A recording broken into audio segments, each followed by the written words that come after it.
Hello everyone and welcome to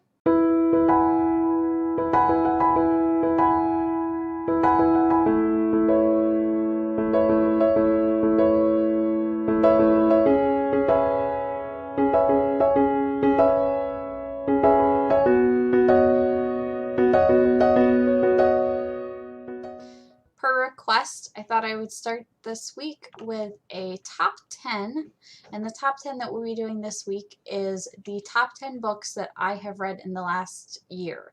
And by year, I mean the last calendar year, not since the beginning of 2020. So anything that I've read from the beginning of September of last year through now is fair game. I went back through my Goodreads list and I picked everything that I had rated 5 stars, and there is exactly 10 books. So that's what we'll be talking about today.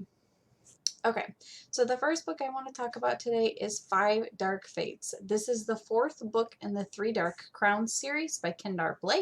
This series is about 3 young princesses that are separated at birth and raised in different households based on their magical abilities.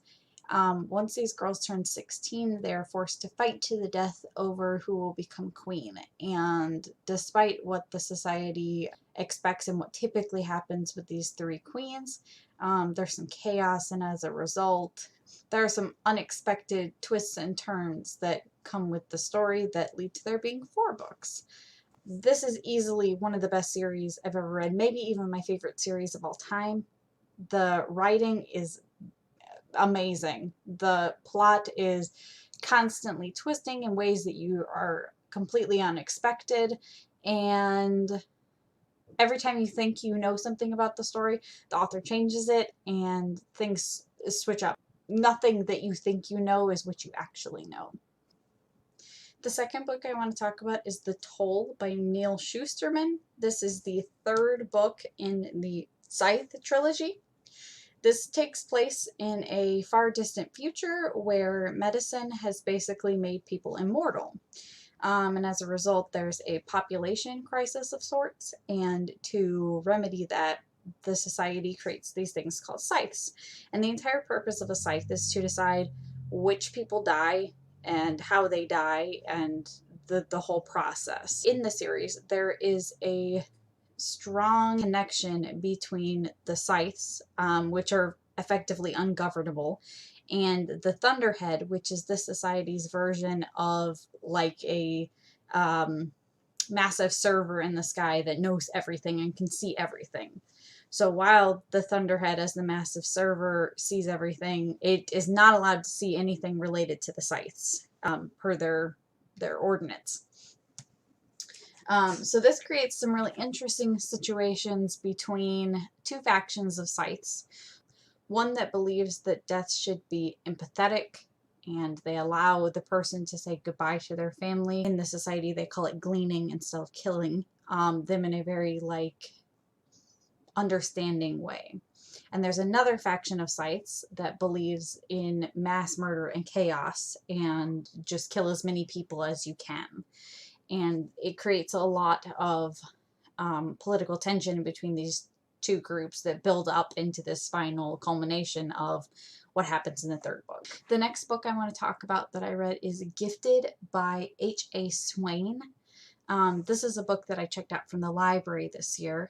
The general idea of this book is there's a society in which intelligence has become operatable, meaning you can perform an operation on somebody to maximize their intelligence in a variety of different areas.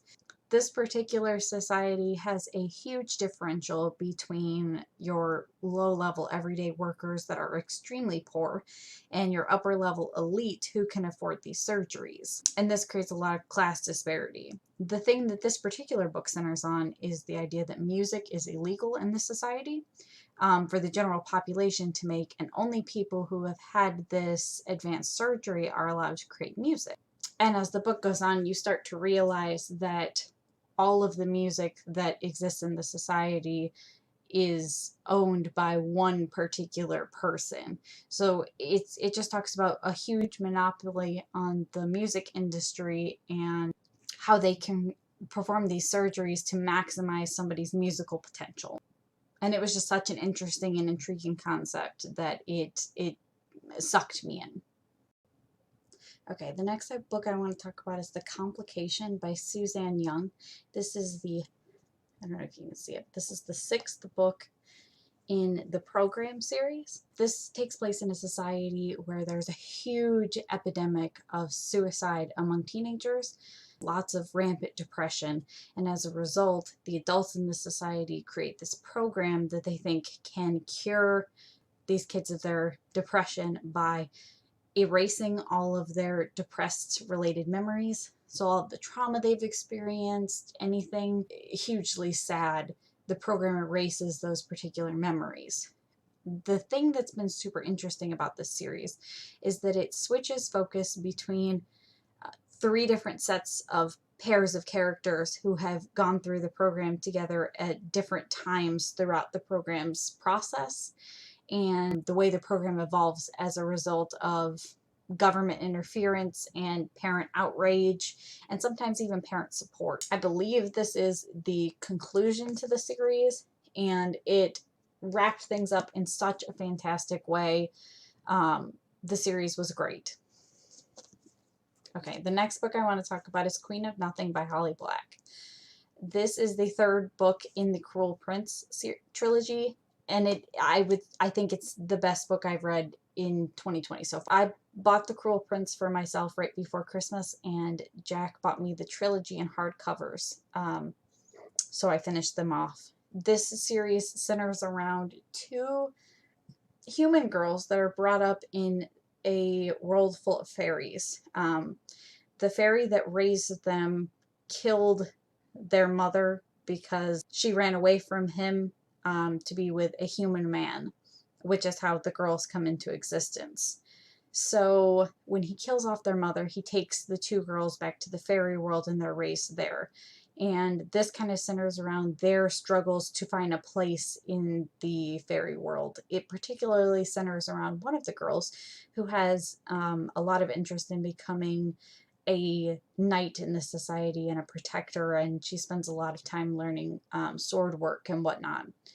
And in the beginning of the 1st book, she's given the opportunity to be a spy for the kingdom, and it just works up into this fantastic culmination of a story. The next book I want to talk about is Lady Smoke by Laura Sebastian. This is the 2nd book in the Ash Princess series.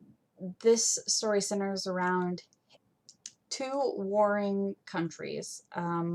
One that was raised under a queen and her princess, which is the main character of the story. They're taken over when she is a child, and the ruler that takes over that country takes her in as a slave, basically, and treats her fairly well for what you would expect, but also requires her to do horribly demeaning things. And this is basically her story of fighting back against the powers that took over her country and working on taking her country back. There is a 3rd book in the series that is called Ember Queen, and as soon as that book comes out in a paperback, I'll be reading that as well. The next book that I want to talk about is Ready Player One by Ernest Cline. We just got the news that this is getting a sequel coming out shortly, and I cannot tell you how excited I am. In this story, there is a huge media mogul, think Bill Gates level, who has created a lot of technology in this society, and he has nobody to leave it to. He has no offspring. He has no next of kin. So he sets his fortune up to a huge riddle, basically given out to everybody in this world, and it creates this huge challenge of people trying to solve this riddle, to the point where companies are hiring people to try to figure it out so they can gain his fortune. And the main character in the story is the first person to crack the first part of the riddle, and the story centers around his struggle to figure out this riddle before the major companies can gain all the money. The thing that was so great about this book is that it's all based on 1980s pop culture, video game references, movies, and all the subtle references that they work into this book that is supposedly takes place in 2044. Highly, highly recommend. I mentioned this before, but I'm really trying to diversify the books that I'm reading this year, and as a result, I picked up kind of a funny story by Ned Vizzini. The main character in this story decides close to the beginning of the story that he wants to harm himself, and when he realizes it that he can't or shouldn't go through with it, he checks himself into the psych ward of the hospital, and this book takes place within his experiences in the hospital and the people he meets, the way he learns to deal with everything that's going on. The thing that I think is kind of most interesting about this story is that while the main character in this is a teenager, this is actually based on the author's experiences, as he had the same experience. Checking himself into a psych ward, and for that reason this feels very realistic. The way mental illness is portrayed in this book is very realistic, and coming from a psychologist, I feel like I of all people would know, and just the characters are so interesting and well written. I loved it. The next book we're going to talk about is So This Is Love by Elizabeth Lim. This is part of the Disney Twisted Tales series, and if you're unfamiliar, the series takes a classic Disney story and gives it some sort of twist, changes the story in some way, and then completely rewrites the story aimed at a young adult or teen audience. So it doesn't feel like reading a children's book. I have read 6 of them so far, and I think there are 10 total. But this particular book is centered around the concept, what if Cinderella never tried on the glass slipper? So the story starts with Cinderella still locked up in the attic and is not able to try on the prince's glass slipper. And then the glass slipper she has shatters. So she has no proof that it's her. And close to the beginning of the story, she runs away from her stepmother and stepsisters and is trying to figure out how to basically become independent. She ends up working in the palace as a seamstress. And the story just evolves in such a way that every minute of the way this is written was so enjoyable to read. And as it switches off the expected path very early in the story, there's a lot of room for the author to put her own twist on the story, and I think that's what made this one so great. Honestly, I would highly recommend the other books in the series. Of the ones that I have read, there's only one that I really didn't care for, and it seems like that's a personal preference because everybody else I've talked about loved it. So highly recommend this series. And the last book I want to talk about is City of Stairs by Robert Jackson Bennett. I mentioned this book in my last video, but this story follows Shara Comade, who is basically a secret operative for the country of Sept, which has previously taken over the continent. The continent was at one point ruled by these 5 divinities, but the divinities no longer rule this place. And the story starts because there is a professor that Sept has sent to the continent to basically study the divinities and really truly figure out what happened, and he's murdered. So Comade is sent to the continent to figure out the circumstances around his death. While this story centers around that plot, the overarching story in this book is about the different divinities and how they developed and how they impacted the continent, and in a similar way how the continent impacted some of the divinities.